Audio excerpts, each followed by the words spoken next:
Science മാത്രമാണോ വിജയത്തിന്റെ വഴി? പ്രധാനപ്പെട്ട ഏതാനും തെറ്റിദ്ധാരണകളെ നമുക്കിവിടെ ഒന്ന് അനാവരണം ചെയ്യാം. സയൻസ് എടുത്തില്ലെങ്കിൽ ജീവിതം അവസാനിച്ചു എന്നാണ് പലരും കരുതുന്നത്. വർഷങ്ങളായി സമൂഹത്തിൽ ചില വിശ്വാസങ്ങളുണ്ട്.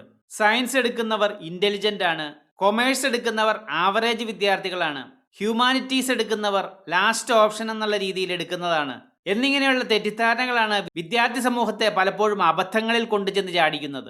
ഒരു പ്രൊഫഷണൽ കരിയർ ഗൈഡിന്റെ ദൗത്യം ഈ ധാരണയെ, അതായത് സ്ട്രീം ബയാസിനെ പൊളിച്ചെഴുതുക എന്നതാണ്. കൊമേഴ്സിൽ CA, CS, corporate law, consulting, management തുടങ്ങിയ അത്യന്തം വിശകലന ശേഷിയുള്ള ധാരാളം പ്രൊഫഷനുകൾ അടങ്ങിയിട്ടുണ്ട്. ഹ്യൂമാനിറ്റീസിൽ civil service, psychology, international relations, journalism, law തുടങ്ങി ധാരാളം അവസരങ്ങളുണ്ട്. അഗ്രികൾച്ചർ പോലും ആധുനികവൽക്കരിച്ച് data science, genetics, climate technology, automation എന്നിവ ചേർന്ന ഒരു ആധുനിക സ്റ്റെം കോഴ്സായി മാറിയിട്ടുണ്ട്. ഓർക്കുക, ഓരോ സ്ട്രീമിനും അതിൻ്റെതായ ശക്തിയുണ്ട്. ഈ വീഡിയോ നിങ്ങളുടെ സ്ട്രീം തിരഞ്ഞെടുക്കാൻ ബുദ്ധിമുട്ടുന്ന സുഹൃത്തുക്കൾക്കും അവരുടെ കുടുംബാംഗങ്ങൾക്കുമായി ഷെയർ ചെയ്തോളൂ.